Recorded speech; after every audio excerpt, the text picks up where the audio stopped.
আগের কথা, আফ্রিকার গভীর এক সবুজ জঙ্গলে বাস করত এক অদ্ভুত বন মানুষ। নাম ছিল ঘলি। হ্যালো বন্ধুরা, আজকে শুরু করা যাক আরও একটি রহস্যময় গল্প। ঘলি ছিল দেখতে একেবারে অচেনা রকমের। মাথায় এলোমেলো বড় বড় চুল, গায়ে লতাপতা জড়ানো, আর মুখে সারাক্ষণ এক অট্টহাসি। কিন্তু সে ছিল একদম একা। না ছিল কোনো পরিবার, না ছিল কোনো বন্ধু। সে থাকতো জঙ্গলের এক কোণে, কষ্ট করে বানানো একটা ছোট্ট কুঁড়ে ঘরে। শুকনো পাতা আর ডালপালা দিয়ে তৈরি করা ছিল সেই ঘরটি। বৃষ্টি এলে ছাউনি ভিজে যেত, ঝড়ে কাঁপতো পুরো ঘর। তবু ঘলি সেইটুকুতেই খুব খুশি ছিল। খাবারের অভাব ছিল, সে যা পেত তাই খেত। গাছে পাকা ফল, বড় বড় পোকমাকড়, আর মাঝে মধ্যে শিকার করা ছোট প্রাণীর কাঁচা মাংস, সেই ছিল তার প্রতিদিনের আহার। আগুন জ্বালাতে শেখেনি তখনও, তাই মাংস রান্না হতো না। তবুও তার মুখে সবসময় একটা কথাই ঘুরত, আজ আমি নতুন কিছু শিখব। প্রতিদিন সকালে সে এই কথাটা বলে ঘর থেকে বের হতো, যেন এক নতুন কোনো রোমাঞ্চকর শুরু করতে। কিন্তু হঠাৎ এক রাতে জঙ্গলে নেমে এলো অদ্ভুত নীরবতা। সাধারণত এই সময়ে ঝিঝি পোকা, ব্যাঙ আর রাতচরা পাখিদের শব্দে চারিদিকে মুখর হয়ে থাকে। কিন্তু সে রাতে সবকিছু যেন থমকে গিয়েছিল। একটা পাতাও যেন নড়ছিল না। ঘলি কুঁড়ে ঘর থেকে একটু দূরে এক গাছের নিচে বসে ফল খাচ্ছিল। হঠাৎ তার মনে হলো পেছন থেকে কে যেন তাকে দেখছে। সে ধীরে ধীরে মাথা ঘুরিয়ে দেখল এক বিশাল অজাগর সাপ গাছের ছায়াভেদ করে তার দিকে এগিয়ে আসছে। সাপটা এত বড় যে তার শরীর মাটিতে লেপ্টে থেকেও গাছের গোড়া ঘুরে ঘলির সামনে চলে এসেছে ধীর গতিতে। কিন্তু চোখে ছিল এমন এক শিকারী দৃষ্টি, যেটা একেবারে কাউকে টার্গেট করলে সহজে ছাড়ে না। ঘলি জমে গেল, তার পা যেন পাথর হয়ে গেছে। সাপটা ঠিক তার এক হাত দূরে এসে থেমে গেল, চোখে চোখ, নিঃশ্বাস বন্ধ। সাপের জিভ যখন বারবার বেরিয়ে আসছিল, ঘলির শরীর শিউরে উঠছিল। সে বুঝে গেল একটুও নড়লেই মৃত্যু হতে পারে। ঘলি মনে মনে বলছে, ভয় পেলে মরবো, সাহস রাখলে বাঁচতে পারবো। ঠিক তখন এক বিস্ময়কর ঘটনা ঘটল। একটা বনশিয়াল পাশের ঝোপে দৌড়ে উঠতেই সাপটা চমকে গিয়ে একটু সরে এলো।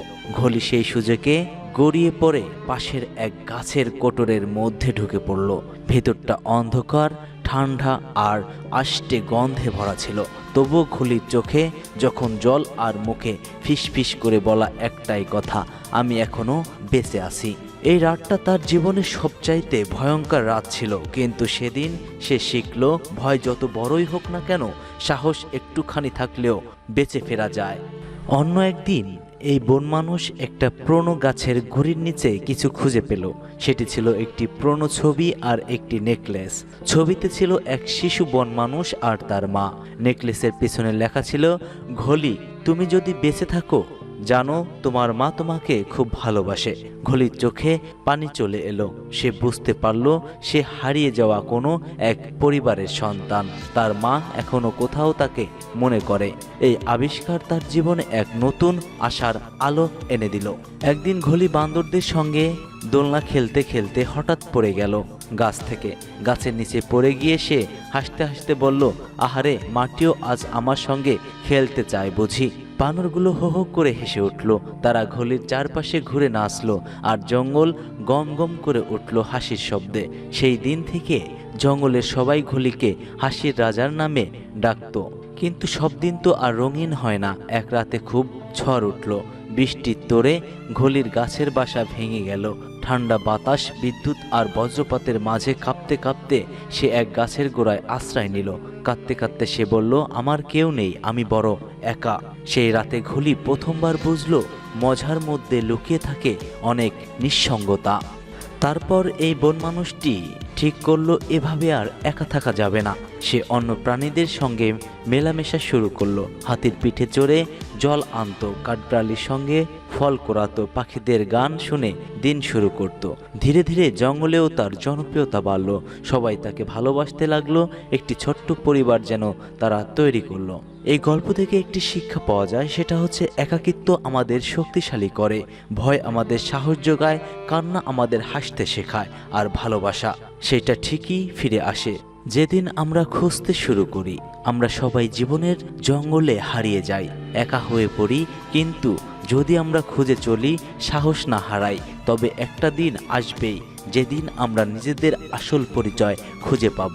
আমাদের আদিপুরুষরা যখন জঙ্গলে বাস করতেন, তখন ছিল না কোনো সভ্যতা, ছিল না এত রোমাঞ্চকর উন্নতি। ধীরে ধীরে মানুষ একে অপরের সাথে মিলেমিশে এই সুন্দর পৃথিবী তৈরি করেছে। আজকের মতো গল্পটি এখানেই শেষ করছি। প্রিয় বন্ধুরা, গল্পটি ভালো লাগলে অবশ্যই লাইক করবেন এবং পরবর্তী গল্প পেতে আমাদের চ্যানেলটিকে সাবস্ক্রাইব করবেন। কমেন্টে জানিয়ে যাবেন আরও কি গল্প চাচ্ছেন।